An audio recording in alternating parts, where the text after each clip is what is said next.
সন্ধ্যের সময় প্রত্যেক দিনের অভ্যেস মতো আমরা কয়েকজন ক্লাব ঘরের মধ্যে জমা হলাম।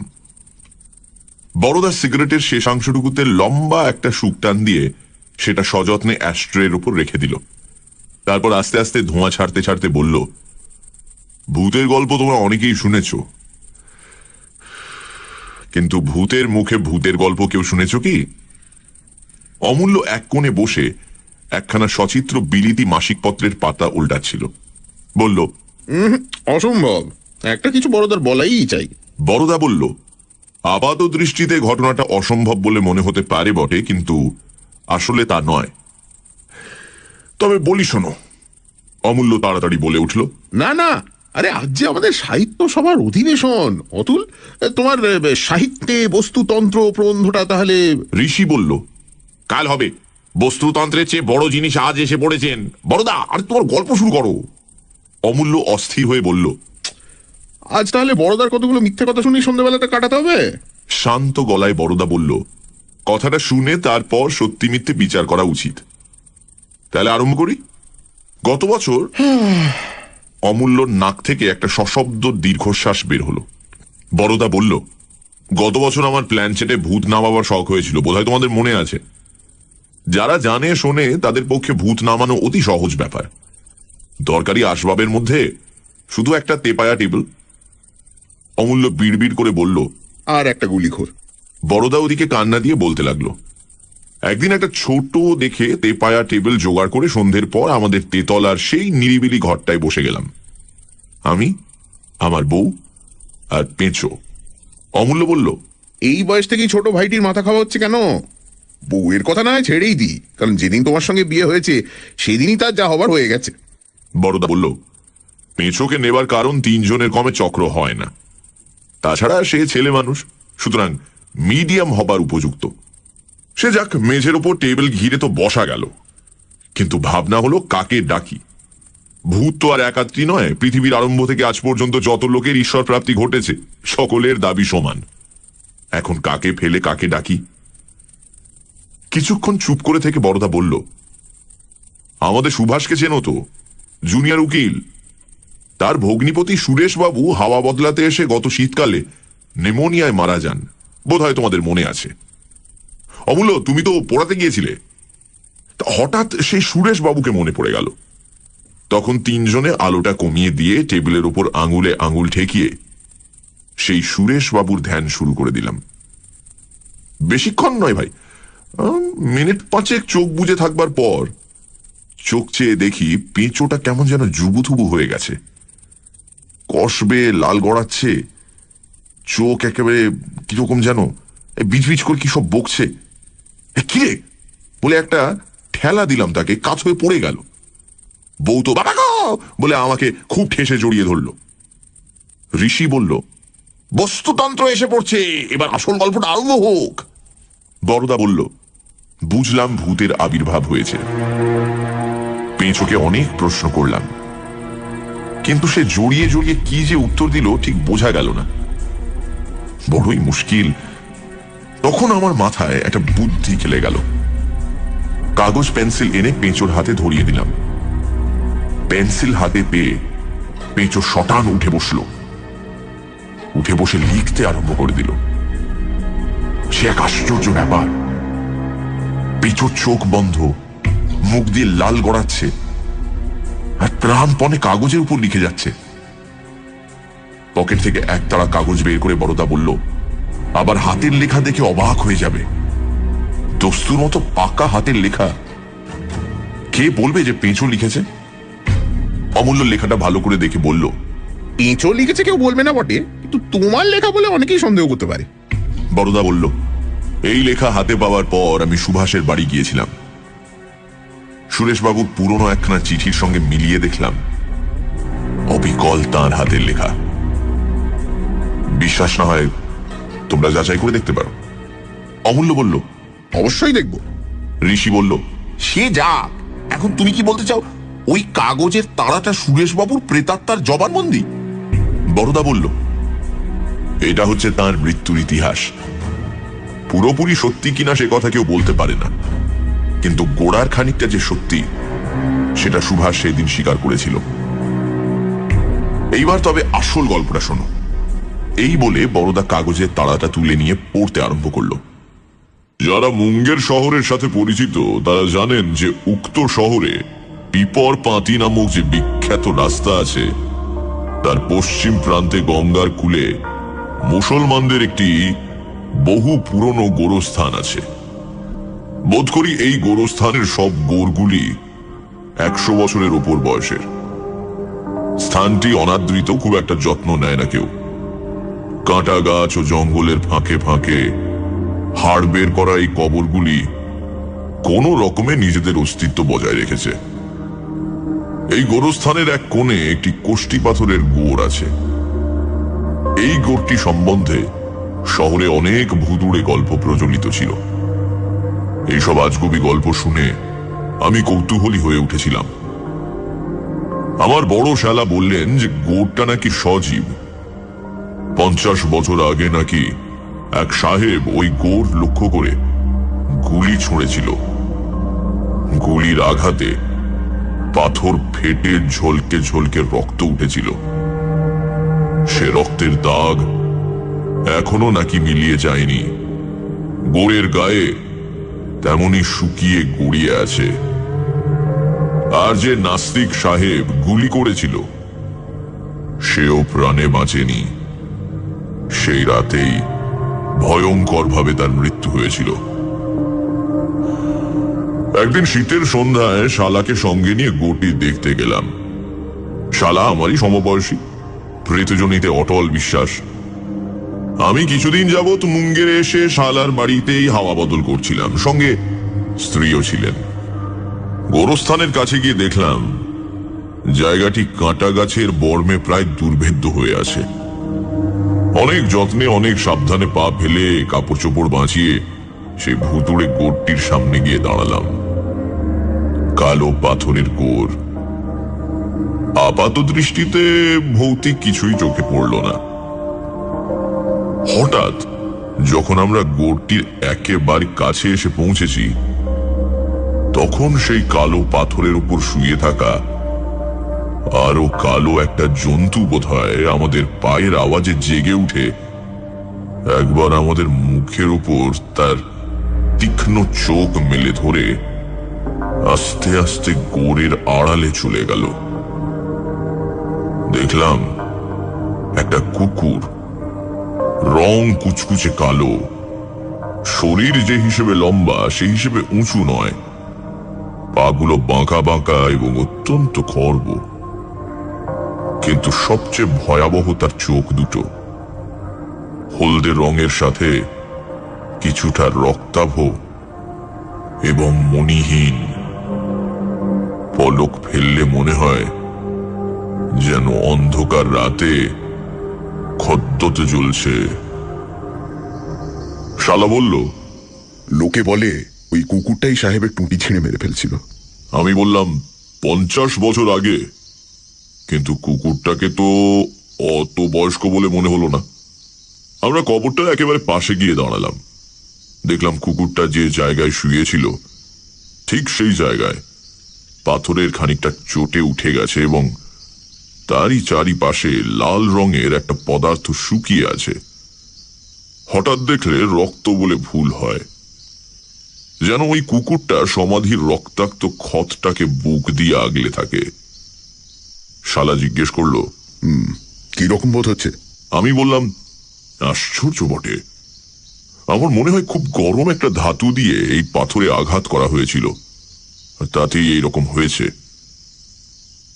আমার মন্তব্য শুনে শালা আধ্যাত্মিক ভাবে একটু হাসলো, বলল, তা হবে, কিন্তু তা যে একেবারেই হতে পারে না সেটা তার গলার আওয়াজে বেশ বোঝা গেল।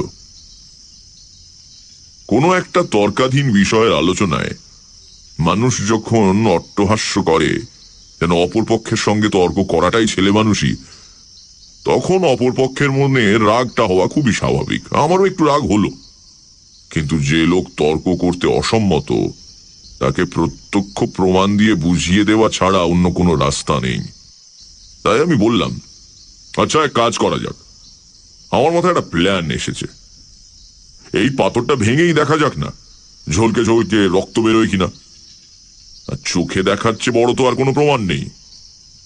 কাছেই একটা বড় পাথর পড়েছিল, আমি সেটা তুলে নিয়ে গোড়ে আঘাত করতে যাব এমন সময় সেই কুকুরটা কোথা থেকে ছুটে এসে একটা বিশ্রী রকমের চিৎকার করে উঠল এবং সমস্ত দাঁত বের করে অত্যন্ত হিংস্র ভাবে আমাকে শাসিয়ে দিল।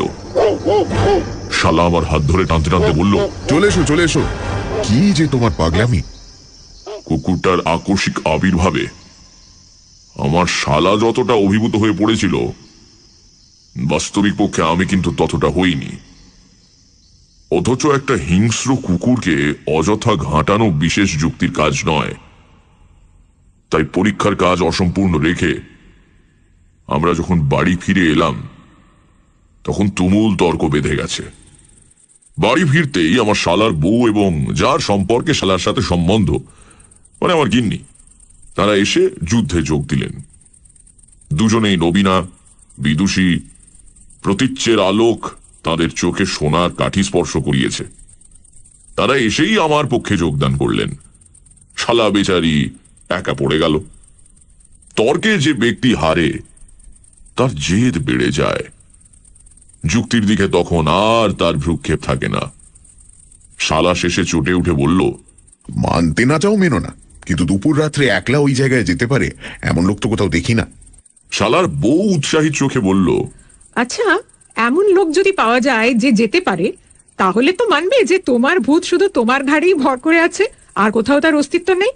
শালা গম্ভীর কণ্ঠে বলল, একলা রাত্রে সেখানে যেতে পারে এত সাহস কারুর নেই। আর যদি বা কেউ যায়, সে যে ফিরে আসবে এমন কোনো সম্ভাবনা দেখি না। আমি বললাম, সকলের সাহস এবং সম্ভাবনা সমান নয়। আমি যেতে প্রস্তুত আছি। শালা অতি বিস্ময়ে কিছুক্ষণ চুপ থেকে বলল, তুমি প্রস্তুত আছো? রাত 12টার সময় একলা? তার মুখে আর কথা সরল না। আমি হেসে বললাম, নিশ্চয়ই, এই দেশে বেশি দিন থাকিনি বলেই বোধহয় আমার সেই সাহসটুকু আছে। তাহলে আজই ভালো। আজ বোধহয় অমাবস্যা। শাস্ত্র অনুসারে রাজ্যের ভূত প্রেত দৈত্য দানব আর সবাই এই মর্তভূমিতে ফিরে এসে দিক বিদিকে নাচ করে বেড়াবেন। অতএব এই সুযোগ ছাড়া উচিত হবে না। শালা ভয় ভয় চোখে চেয়ে বলল, গোয়া তুমি করো না সুরেশ, ভারী খারাপ জায়গা, এসব বিষয়ে তোমার অভিজ্ঞতা নেই। শালার বউ হেসে উঠে প্রতিবাদ করলো, ভয় পাবেন না সুরেশ বাবু, আপনার জন্য একটা খুব ভালো প্রাইজ ঠিক করে রাখলুম। আপনি জয় করে ফিরে এলেই এ বাড়ির কোনো এক মহিলা আপনার কপালে একটা লাল টিকা পরিয়ে দেবেন। ভূতজয়ী বীরের সেই হবে রাজ টিকা। আমি উৎসাহ দেখে বললাম, লোভ ক্রমেই বেড়ে যাচ্ছে। মহিলাটা কে শুনি? তিনি হেসে বললেন, তার সঙ্গে কারুরই তুলনা হয় না। আমি একটা নিঃশ্বাস ফেলে বললাম, ওই জাতীয় প্রাইজ যদিও আমার ভাগ্যে খুব দুর্লভ নয়, কি বকছো, দাদা রয়েছেন যে। তবু অধিকের প্রতি আমার কোনো বিরাগ নেই। তাহলে চুক্তি পাকা হয়ে গেল। আজ রাতেই যাব। কিন্তু আমি যে সত্যি সত্যি কবরের কাছে গিয়েছি, এদিক ওদিক ঘুরে ফিরে আসিনি, এ কথা শেষকালে আপনাদের বিশ্বাস হবে তো? শালার বউ অতি দূরদর্শিনী বললেন, আপনার মুখের কথা আমরা বিশ্বাস করব নিশ্চয়ই, কিন্তু যাকে বিশ্বাস করানো দরকার তিনিই হয়তো করবেন না। অতএব আপনাকে একটা কাজ করতে হবে, খড়ি দিয়ে গোড়ের উপর নিজের নামটা লিখে আসতে হবে। তথাস্তু। গিন্নির দিকে ফিরে বললাম, তোমার দাদার প্রেত তত্ত্বের মাথায় বজ্রাঘাত করে দিয়ে আসা যাক, কি বলো? হ্যাঁ? অল্প দ্বিধা জড়িত হাসি ছাড়া ওদিক থেকে আর কোনো জবাব পাওয়া গেল না। শালা বললেন, ফাজলামি ছাড়ো, আমি তোমায় কিছুতেই যেতে দিতে পারি না। শালার কথা শুনলাম না, কারণ অনেক ক্ষেত্রে এগিয়ে যাওয়া যতটা সহজ, পেছনে ফিরে আসাটা ততটা সহজ নয়। রাত 11:30টার সময় গরম জামায় আপাত মস্তক নিজেকে ঢেকে একটা কড়া গোছের বর্মা চুরুট ধরিয়ে বের হলাম। এতক্ষণে গিন্নির মুখে কথা ফুটল। বলল, থাক থাক, গিয়ে কাজ নেই। আমি হেসে উঠলাম, পাগল, ভাই বোন দুজনকার ধার দেখছি একই রকম, ছাড়ো তো। শালা কিছুটা দুঃখী দুঃখী কণ্ঠে বললেন, তুমি এমন একগুয়ে জানলে কোন শালা তর্ক করতো? সানডে সাসপেন্সে আজ শরদিন্দু বন্দ্যোপাধ্যায়ের লেখা রক্ত খদ্দত। বড়দা এক অদ্ভুত গল্প শোনাতে লাগলো। সে একদিন প্ল্যানচেট করে এক ভূত নামালো। সে ভূত সুরেশবাবু, এবং এসেই সে এক গল্প লিখতে শুরু করলো। মিডিয়াম পেঁচো, বড়দার ছোট ভাই। সে যা লিখল তা ক্রমেই ভয়ানক রূপ ধারণ করতে লাগলো। সুরেশবাবু নাকি মুঙ্গের শহরের এক অতি পুরনো গোরস্থানে একটি কালো কবরের সন্ধান পেয়েছিলেন। নিজের শ্যালককে নিয়ে তিনি সেটি দেখতে গেলেন। জায়গাটা অদ্ভুত ঠেকল, আর দেখলেন কবরের ওপর শুয়ে একটি সাংঘাতিক দেখতে কালো কুকুর। দেখেই মনে হয় হিংস্র। শ্যালক বললেন, এই কবর লক্ষ্য করে নাকি এক সাহেব একবার গুলি ছুঁড়েছিলেন। সে প্রায় 50 বছর আগেকার ঘটনা। সাহেব নাকি সে রাতেই মারা গিয়েছিলেন। লোকে বলে ওই কালো কুকুরটাই ওর টুঁটি ছিঁড়ে মেরে ফেলেছিল। সুরেশবাবুরও রোগ চেপে গেল। তিনি বেট লড়লেন, বললেন পরের অমাবস্যায় একা ওই কবরস্থানে কাটিয়ে আসবেন, সবাইকে দেখিয়ে দেবেন ভূত বলে আসলে কিছুই নেই। তারপর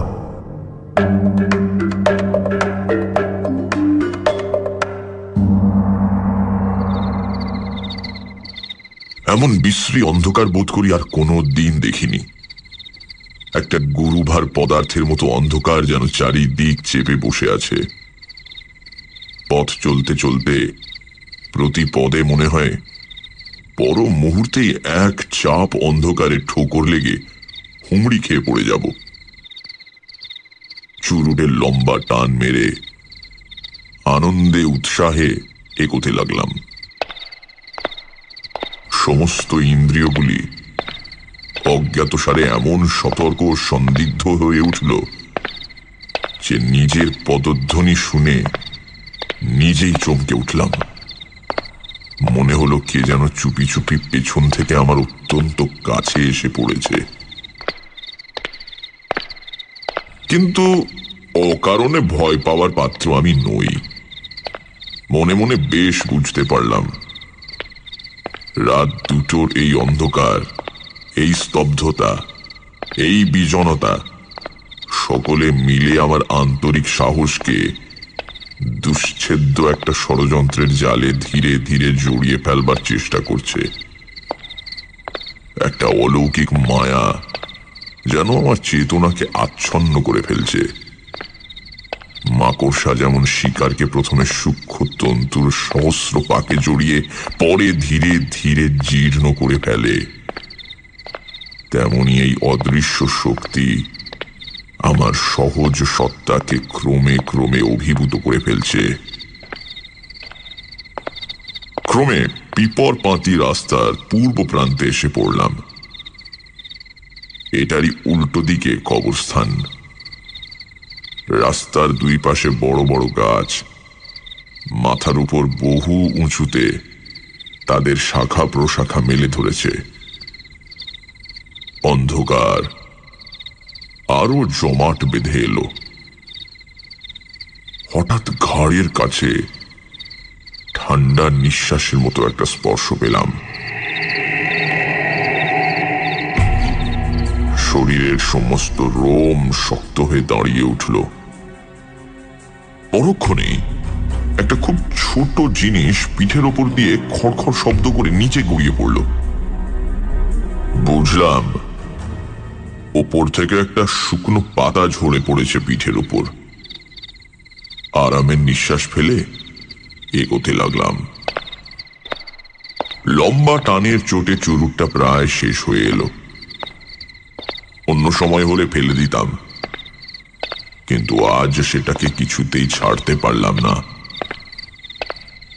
তার জ্বলে থাকা শেষটুকু যেন একটু প্রাণের সংস্রব ছিল। এই নিঃসঙ্গ অন্ধকারের মধ্যে আমার সমস্ত অন্তরাত্মা যেন সঙ্গীর জন্য ব্যাকুল হয়ে উঠেছিল। তখন ওই ক্ষীণ রশ্মিটুকু জীবন্ত সঙ্গীর মতো প্রাণের মধ্যে ভরসা জাগিয়ে রেখেছিল। ওটাকে ফেলে দিলে যে অনেকখানি সাহসও চলে যাবে, সেটা বেশ বুঝেছিলাম।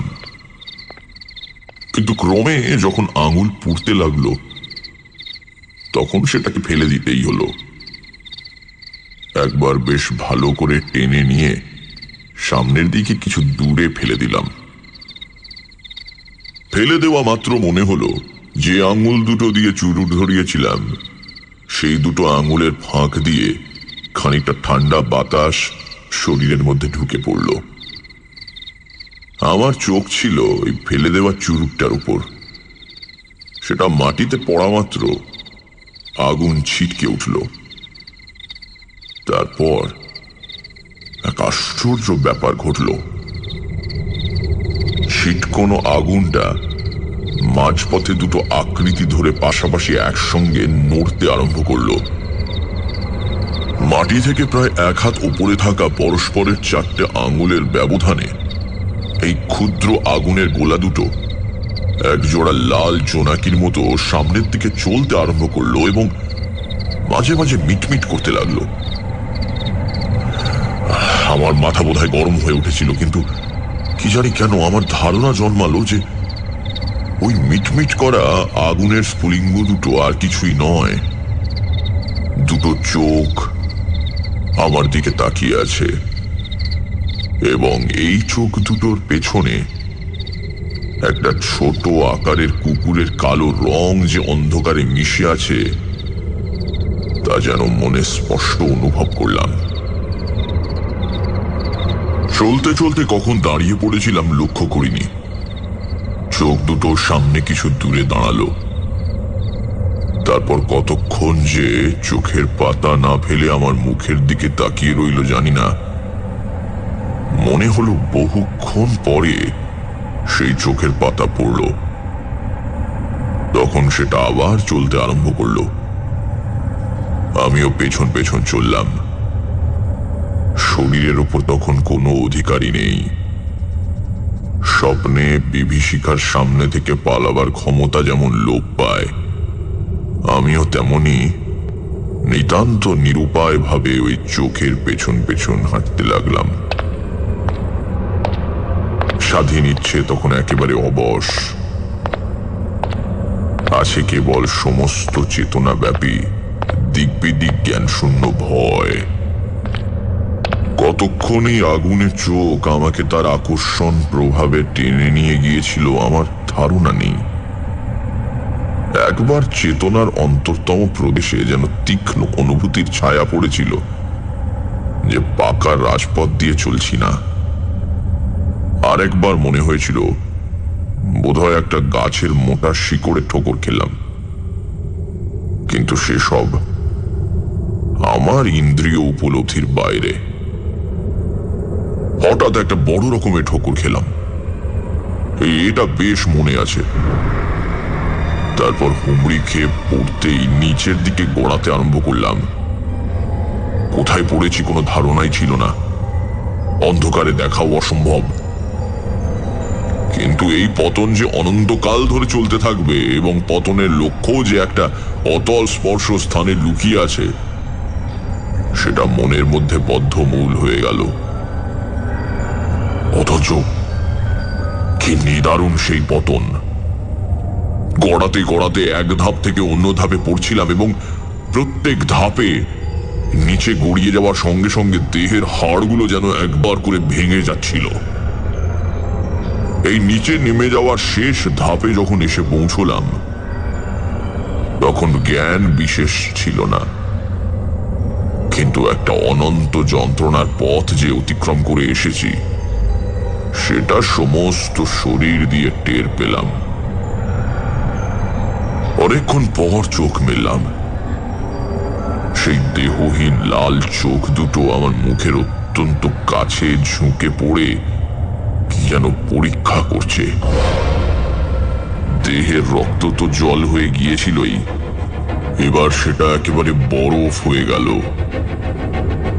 একটা অসহ্য শীতের শিহরণ সমস্ত দেহটাকে যেন ঝাঁকানিয়ে দিয়ে গেল। তারপর আর কিছু মনে নেই।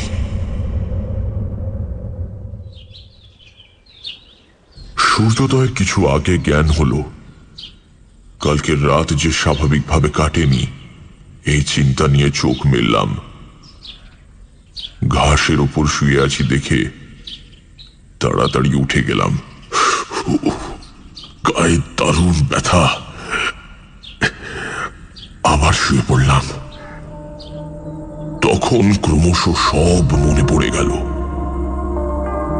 ঘাড় না নেড়ে যতদূর সাধ্য দেখে বুঝলাম, পিপর পাঁতি রাস্তার পাশে পাশে কেল্লার যে শুকনো গড়খাই গিয়েছে, তারই তলদেশে বাবলা গাছের ঝোপের মধ্যে পড়ে আছি। সূর্য উঠল। এখানে সমস্ত দিন পড়ে থাকলেও কেউ কারুর খোঁজ পাবে না, এটা নিশ্চিত। শরীরে তো নড়বার শক্তিই নেই। প্রচন্ড এক হ্যাঁচকা মেরে উঠে দাঁড়ালাম। চোখ থেকে আরম্ভ করে দেহের সমস্ত রোম ব্যথায় টনটন করে উঠল। কিন্তু বাড়ি গিয়ে পৌঁছতেই হবে। অসীম ক্ষমতায় মৃত প্রায় দেহটাকে টানতে টানতে কি করে বাড়িতে নিয়ে গেলাম সেটা বোঝাবার মতন ক্ষমতা আমার নেই। বাড়ি যেতেই সকলে চারিদিক থেকে ছুটে এলো এবং উৎকণ্ঠিত প্রশ্নে আমার ক্ষীণ চেতনা আবার লোপ পাওয়ার জোগাড় হলো। শালা সকলকে সরিয়ে দিয়ে আমাকে একটা ইজি চেয়ারে বসিয়ে ব্যগ্রভাবে জিজ্ঞাসা করলো, সারা রাত কোথায় ছিলে? আমরা সকলে তোমার জন্য। উত্তর দিতে গেলাম, কিন্তু কি ভয়ানক। গলার স্বর একেবারে বন্ধ হয়ে গেছে। প্রাণপণে চেষ্টা করে একটা কথা উচ্চারণ করতে পারলাম না। শালা আমাকে দুধ আর ব্র্যান্ডি খাইয়ে ডাক্তার ডাকতে গেল। ডাক্তার যখন এলেন তখন বিছানায় শুয়ে আছি। ভয়ানক কাঁপুনি দিয়ে জ্বর এসেছে। স্ত্রী ও আমার শালা মলিন মুখে মাথার কাছে বসে আছে। ডাক্তার পরীক্ষা করে বললেন, দুটো লাংসই এফেক্ট করেছে, নিউমোনিয়া। তারপর আবার অজ্ঞান হয়ে পড়লাম। ঘুম ভেঙে দেখি শরীর বেশ ঝরঝরে হয়ে গেছে। কোথাও কোনো ব্যথা নেই। কে একজন পেছন থেকে জিজ্ঞাসা করলো, এখন কেমন লাগছে? ফিরে দেখি বিনোদ, আমার ছেলেবেলার স্কুলের বন্ধু। অনেক দিন পর তাকে দেখে বড় আনন্দ হলো। বললাম, বেশ ভালোই মনে হচ্ছে ভাই। বুকের উপর যে একটা ভার চাপানো ছিল সেটা আর টের পাচ্ছি না। বিনোদ অল্প হেসে বলল, প্রথমটা এরকম মনে হয় বটে। আমার যখন কলেরা হয়। হঠাৎ মনে পড়ে গেল, তাই তো বিনোদ তো আজ 10 বছর হলো কলেরায় মারা গেছে। আমি তো নিজের হাতে ওর গায়ে আগুন দিয়ে এসেছি। তবে সে এখানে এলো কি করে? মহা বিস্ময়ে জিজ্ঞাসা করলাম, বিনোদ, তুমি তো বেঁচে নেই, তুমি তো অনেক দিন মারা গেছো। বিনোদ এসে আমার দুটো হাত ধরল। কিছুক্ষণ আমার মুখের দিকে চেয়ে থেকে আস্তে আস্তে বলল, তুমিও তো আর বেঁচে নেই বন্ধু।